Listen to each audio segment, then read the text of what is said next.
In 1989, amidst the freezing cold of ancient Vienna, the snow fell heavily, blanketing the city in white. A heavy hammer knocked against the tightly closed oak gates of the Capuchin monastery.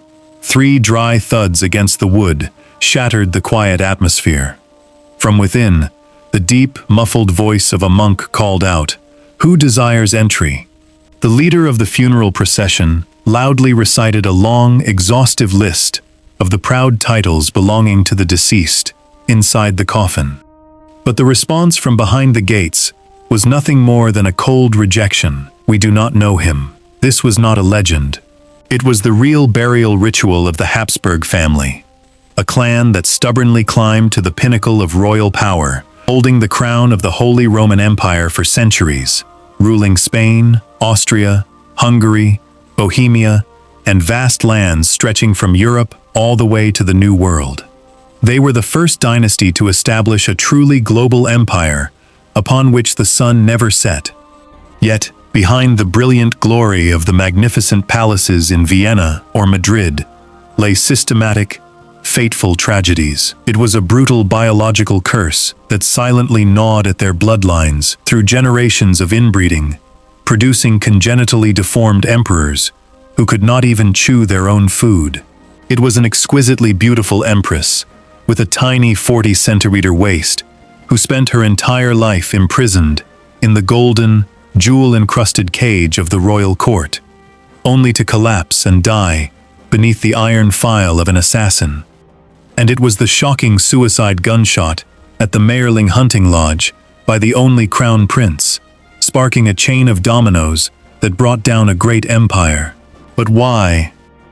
When standing on the threshold of eternity were the proud emperors and crown princes who held the destiny of half the world in their hands, rejected twice. The answer is profoundly deep, because beneath the cold vaults of the crypt, golden crowns, vast territories, and glorious academic titles all become meaningless. Before death and the Creator, there are no emperors or commoners, only naked souls. They were only allowed to enter when they cast aside all secular glory and admitted to being nothing more than a mortal and sinful man. A historical tale that is both magnificent and melancholy, prompting deep reflections on life and power. If you are also fascinated by these profound slices of royal history, please take a second to hit the like and subscribe buttons. It is the best way to support us, so we can continue telling historical stories like this. But for now, fasten your seatbelts as we begin our journey back in time to the 11th century, where the Habsburg Falcon took flight for the very first time. The grand history of the Habsburgs did not begin with diamond-encrusted crowns or invincible armies. It began with the flap of a falcon's wings on a remote limestone outcrop. Around the 1020s, by the Aare River in modern-day Switzerland, Count Radbot of Klettgau and his brother-in-law, Werner, the Bishop of Strasbourg, decided to lay the first stone to build a small defensive stronghold. They called it Habsburg Castle, or more precisely in Old German, Habichtsburg, meaning Falcon's Castle. From the top of that fortified limestone tower, the first generation of the Habsburg family looked out to control the wealthy trade routes of the Swabia region. Quietly and persistently, they accumulated land and power century after century, acting as wise administrative managers alongside the great Swiss lakes. By 1108, Count Otto II, grandson of the founder Radbot, officially carved the name Habsburg into his title. But Swabia and the Swiss forests were too small for the boundless ambition of the Falcon. Their destiny was forever changed when they decided to turn their gaze eastward, where the rich plains of Central Europe awaited an iron fist to establish a new order. Part 2. Rudolf I and the Battle of Marchfeld, the blueprint for Austrian power. In 1273, European history witnessed a strange turning point. After decades of chaos without a ruling king, the German prince-electors decided to choose Rudolf IV of Habsburg as King of Germany, known as Rudolf I. The major feudal powers believed that a count of modest influence like Rudolf would be easily manipulated, serving as a mere puppet on the throne for them to exploit. But they severely underestimated the sharp geopolitical mind of this man. The biggest rival blocking Rudolf's path at the time was King Ottokar II Přemysl of Bohemia, an ambitious monarch dubbed the Iron and Golden King, who had seized the entire lands of Austria, Styria, and Carinthia from the old dynasty that had just gone extinct. Ottokar looked down on Rudolf and refused to bow before the new king. That arrogance led the two men into an inevitable life-or-death confrontation. On August 26, 1278, on the flat plains of Marchfeld lying beside the Morava River, the two dynasties slammed into each other in a battle that decided the fate of Central Europe. Although Bohemia's armored cavalry was exceptionally elite, Rudolf, using clever ambush tactics by hiding a reserve force behind the thickets, completely broke the enemy's ranks. Ottokar II was defeated and killed right on the battlefield while trying to flee in his heavy armor. The resounding victory at Marchfeld paved the way for Rudolf I to officially relocate the Habsburg center of power to Vienna in 1282, investing his sons as dukes of Austria. This historic decision to move the capital laid the foundation stone for the birth of the House of Austria, transforming Vienna into the geopolitical heart that ruled Central Europe for more than 6 centuries to follow. Before passing away in 1291, Rudolf I, though physically exhausted, used his last ounce of strength to ride a horse to the prestigious Speyer Cathedral to be buried alongside the great emperors before him. This symbolic act sent a defiant message to all of Europe. The Habsburg dynasty had entered the ranks of the legitimate families ruling the empire and would never relinquish this status. Part 3. The Art of Marriage and the Global Map of Power. But how did a clan that had just set foot in Vienna manage to monopolize the entire old continent? While rival dynasties like the Valois or Bourbon of France often had to bleed on the battlefield and deplete their national treasuries to fight for every inch of land, the Habsburgs chose a much more sophisticated, economical, and strategic tool of power, the royal marriage bed. Early modern European geopolitics recorded a famous Latin aphorism reflecting the identity of this family. Bella gerunt alii, tu felix Austria nube, meaning, let others wage war, but you, happy Austria, marry. The greatest architect of this marriage strategy was Emperor Maximilian I. In 1477, he made a move that altered the geopolitical map of Europe by marrying Mary of Burgundy, the sole heir of Charles the Bold. This marriage instantly annexed the wealthy lands of the Low Countries, comprising modern-day Netherlands, Belgium, and Luxembourg, and Burgundy into the Habsburg domain, elevating them to a leading economic power in Western Europe.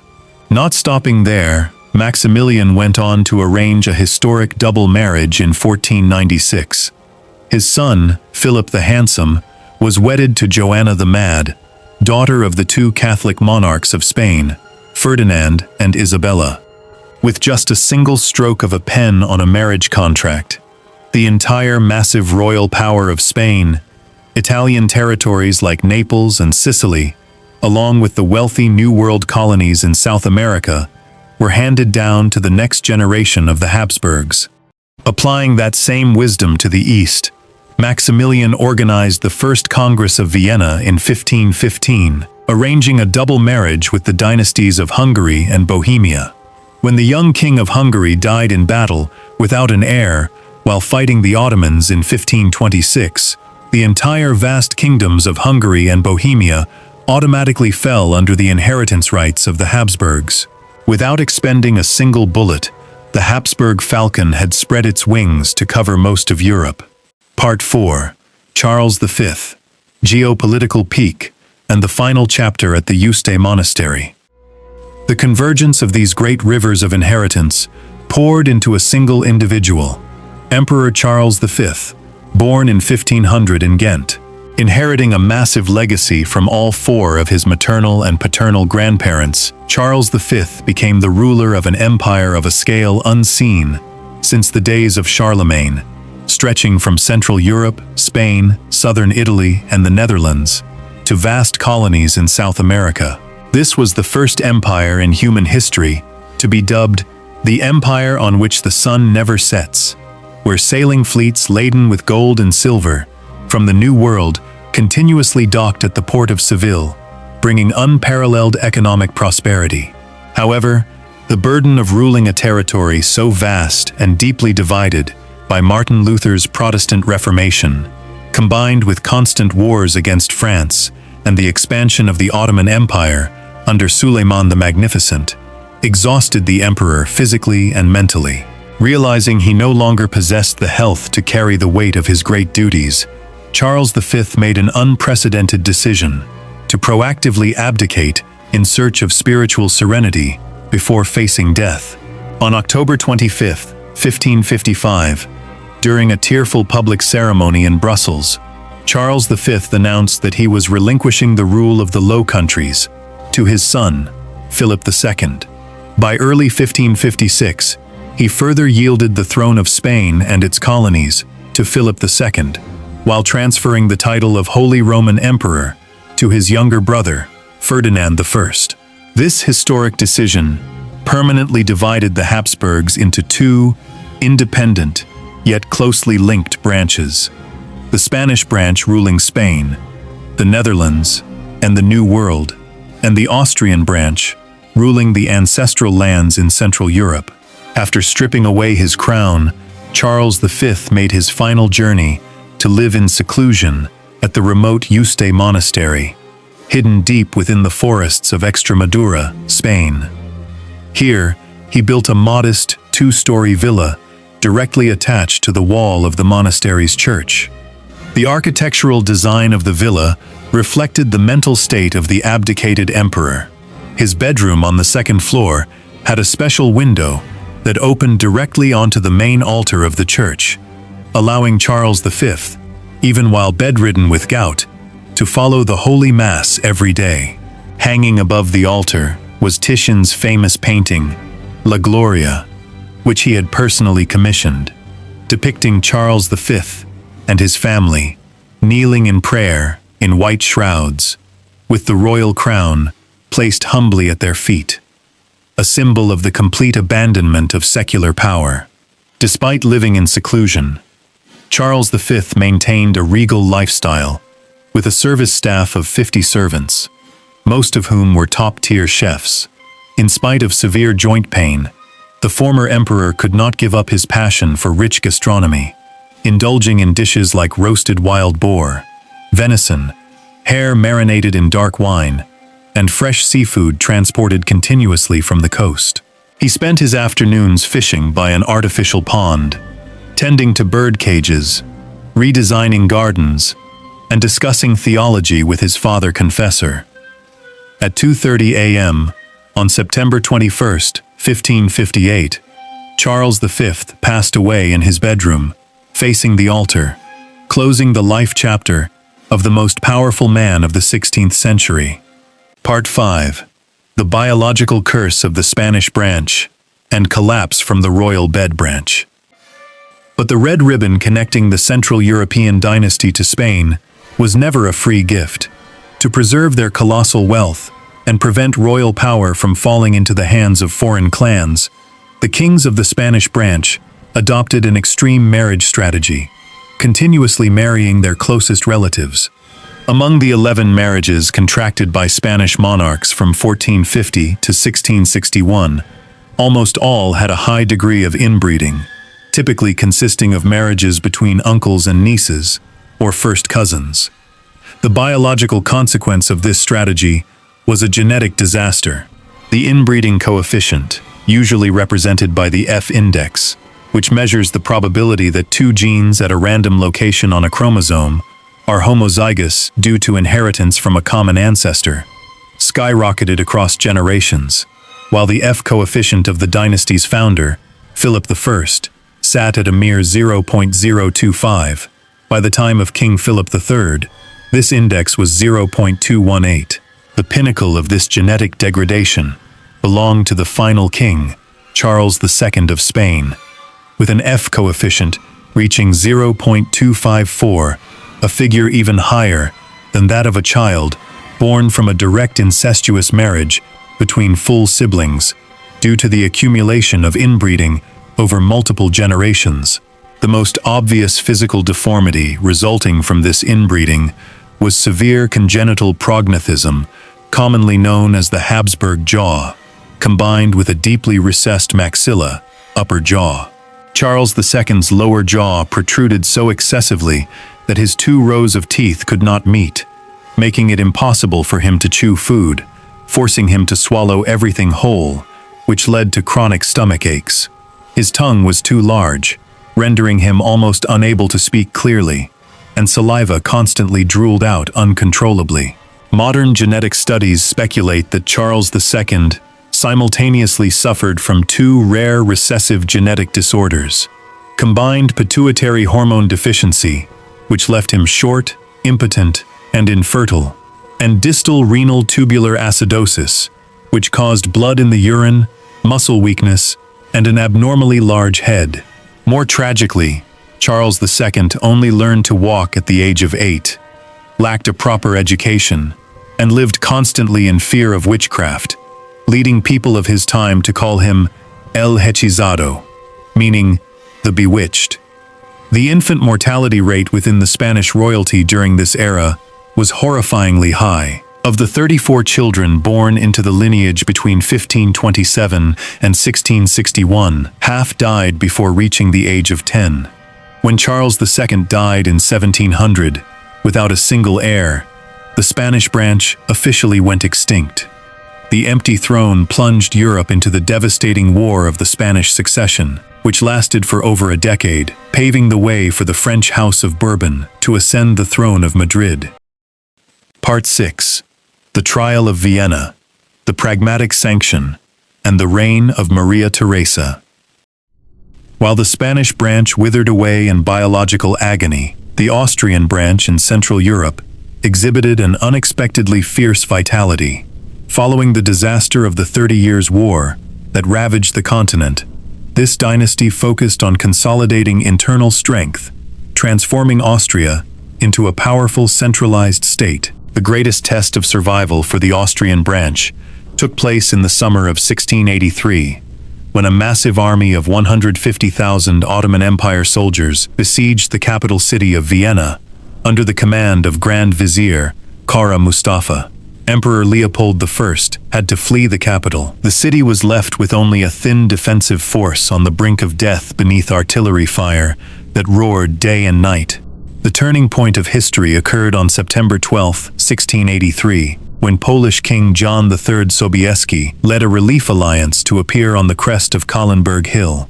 The largest cavalry charge in world military history, led by the proud Polish winged hussars, crushed the Ottoman camp in a single afternoon, rescuing Vienna and permanently repelling the Muslim threat from Central Europe. Historical lore recounts that the citizens of Vienna later discovered bags of black coffee beans left behind by the fleeing Ottoman army, which gave rise to the signature Viennese coffee culture that lasts to this very day. By the early 18th century, the Austrian branch faced the threat of male extinction when Emperor Charles VI fathered only daughters. To protect royal power, Charles VI issued the Pragmatic Sanction in 1713, decreeing that the lands of the Habsburg family could be inherited by female descendants. This political preparation paved the way for his daughter, Maria Theresa, to ascend the throne in 1740. Empress Maria Theresa proved to be one of the greatest rulers of the dynasty. Along with her husband, Emperor Franz of Lorraine, she gave birth to 16 children, creating a new network of royal alliances across Europe.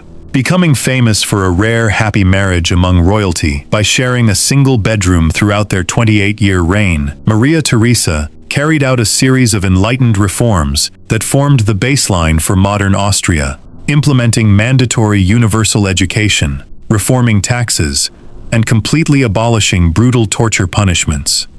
Part 7. the dynasty of Franz Joseph, and the tragic myth of Empress Sisi.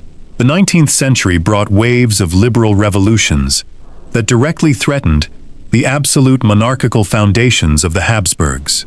Ascending the throne in 1848, amidst violent uprisings, Emperor Franz Joseph I represented the conservative reactionary faction, using an iron fist to crush national liberal movements.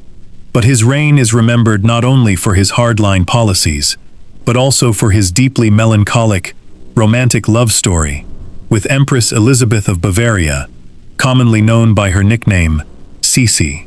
Marrying the emperor in 1854, at the tender age of 16, the free-spirited Sisi, who was used to running wild through the poetic Bavarian forests, found herself locked inside the suffocating glass cage of the Viennese court, subject to strict protocols overseen by her domineering mother-in-law, Archduchess Sophie.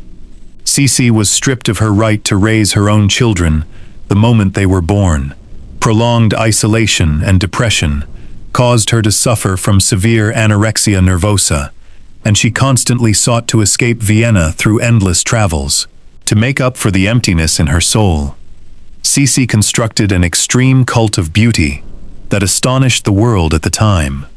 She possessed extraordinarily thick, chestnut-colored hair that reached all the way to her heels. Caring for this hair consumed at least 3 hours every day under the service of her exclusive hairdresser, Fanny Pfeifalik. Every 3 weeks, her massive hair was washed with a mixture of egg yolks and pure cognac, a process that took an entire day. The hair was so heavy that it sometimes caused her severe headaches, forcing her to use ribbons to hang sections of it from the bedroom ceiling to relieve the load on her neck. Sisi maintained an ultra-tiny waist, measuring between 16 and 19 inches, roughly 40 to 48 centimeters, through severe diets. Her daily menu often consisted only of fresh milk, salted egg whites, raw beef juice squeezed directly, or a little lilac ice cream. Her body weight was strictly monitored every day and never exceeded 50 kilograms, despite her height of 1.73 meters. At the same time, she designed one of the world's first private gymnasiums right inside the Hofburg Palace, where she trained on horizontal bars, dumbbells, and rings every day while still wearing tight-fitting corsets. To protect her flawless skin from wrinkles, Sisi wore face masks made of crushed strawberries and pure honey, took warm olive oil baths every evening, and even pressed slices of raw veal against her face all night long under a leather mask. This splendid yet sorrowful beauty turned Sisi into a premier European fashion icon of her era. But it was also a fragile shield, sheltering a completely fractured soul. Part 8. The Fateful Night at Mayerling and the Twilight of Sarajevo. But darkness never stopped stalking the Habsburg clan. The greatest tragedy to deal a fatal blow to the Habsburg dynasty and Sisi's psyche took place in early 1889. Their only son, and the heir to the throne, Crown Prince Rudolf, was a sensitive, intelligent man with liberal ideas, standing in stark contrast to his conservative father, Franz Joseph.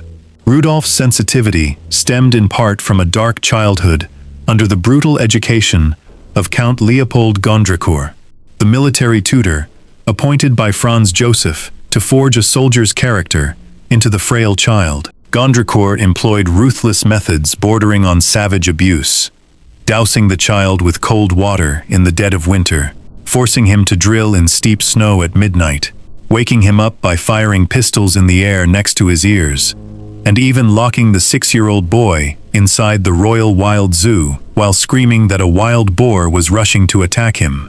Although Sisi later found out and forced the emperor to fire Gondricourt, Rudolf was permanently left with deep psychological scars, chronic insomnia, and mental breakdown. In the early hours of January 30th, 1889, at the snow-covered royal hunting lodge of Mayerling, the 30-year-old Crown Prince Rudolf and his young 17-year-old mistress, Baroness Mary Wetzera, were discovered dead from gunshot wounds to the head. Subsequent investigations confirmed it was a double suicide after Rudolf reached a dead end in both his personal life and political career. Rudolf's death robbed Franz Joseph of his only direct heir. For Sisi, it was a finishing blow that completely shattered her faith in life. For the remaining 10 years of her life, she wore nothing but black, refused all court events, and fell into a state of profound melancholy. On September 10, 1898, while walking along the harbor of Geneva, preparing to board a ship, Sisi was stabbed to death by Luigi Lucchini, an Italian anarchist, using a sharpened iron file. Lucchini killed her simply because he wanted to assassinate a member of feudal royalty to make a name for himself. Following the Mayerling tragedy, the right to inherit the throne shifted to the emperor's younger brother, and later to his son, Archduke Franz Ferdinand. On June 28, 1914, when Franz Ferdinand and his wife were assassinated by a Serb assassin in Sarajevo, the Habsburgs decided to take a hardline military intervention against Serbia, sparking the European military alliance system to explode into World War I. The fierce four-year war not only claimed the lives of millions, but also swept the Habsburg dynasty away into the dust of history. In November 1918, as World War I concluded with the disastrous defeat of the Central Powers, the Austro-Hungarian Empire collapsed and fragmented into independent nations. The final emperor, Karl I, was forced to sign a declaration relinquishing his political power at the Schönbrunn Palace, ending over 6 centuries of the family's rule. The Austrian parliament later passed the Habsburg Law of 1919, banishing all members of the family from the territory unless they declared a complete renunciation of all claims to the throne. Part 9. The Capuchin Knocking Ritual. Ultimate equality before the Creator. Even though the dynasty collapsed, an ancient burial ritual of the Habsburg family has been preserved and performed as a profound testament to the philosophy of human life in the face of death. According to royal tradition dating back to the 17th century, the bodies of deceased Habsburg family members would be dissected and buried separately at 3 different locations in Vienna to show deep reverence. Their hearts were placed in silver urns and buried in the heart crypt at the Augustinian church. Their internal organs were buried in the ducal crypt beneath St. Stephen's Cathedral. Meanwhile, their bodies were placed in velvet-covered wooden coffins, black and gold for reigning emperors, red and silver for archdukes, and white for children, before being encased in intricately carved metal sarcophagi and lowered into the graves at the Capuchin imperial crypt. This ritual is commonly known as the knocking ritual. History notes that this ritual was reenacted in its fullest and most moving form during the funerals of the last Empress, Zita, in 1989, and the last Crown Prince, Otto von Habsburg, in July 2011. When the funeral procession carrying the coffin of Crown Prince Otto von Habsburg stopped before the closed wooden gates of the Capuchin monastery, the master of ceremonies stepped forward and struck the door 3 times with a large hammer. From within, a monk called out, "Who desires entry?" The master of ceremonies loudly proclaimed all the highest and most noble titles of the deceased: Otto of Austria, once Crown Prince of Austria-Hungary, Royal Prince of Hungary and Bohemia, of Dalmatia, Croatia, Slavonia, Galicia, Lodomeria and Illyria, Grand Duke of Tuscany and Krakow, Duke of Lorraine, Salzburg, Styria, Carinthia, Carniola, and the Bukovina, Grand Prince of Transylvania, Margrave of Moravia, Duke of Upper and Lower Silesia, of Modena, Parma, Piacenza, Guastalla, of Oświęcim, and Zator, Teschen, Friaul, Dubrovnik and Zadar, Princely Count of Habsburg and Tyrol, of Kieburg, Gorizia and Gradiska, Prince of Trent and Brixen, Margrave of Upper and Lower Lusatia and Istria, Count of Hohenems, Feldkirch, Bregenz, Sonnenberg, etc., Lord of Trieste, Kotor and Windic March, Grand Voivode of the Voivodeship of Serbia. From behind the door, the monk replied with a cold phrase, "We do not know him." The coordinator proceeded to knock on the door a second time. When the question, "Who desires entry?" rang out once more, the coordinator recited all the earthly, civic, and academic achievements of the deceased. Dr. Otto von Habsburg, President and Honorary President of the Pan-European Union, Member and Quondam President of the European Parliament, Honorary Doctor of many universities, Honorary Citizen of many cities in Central Europe, Member of numerous venerable academies and institutes, recipient of high civil and ecclesiastical honors, awards, and medals, which were given him in recognition of his decades-long struggle for the freedom of peoples for justice and right. But the response from within remained steadfast. We do not know him. Only when the coordinator knocked for the third time, and in response to the question, "Who desires entry?"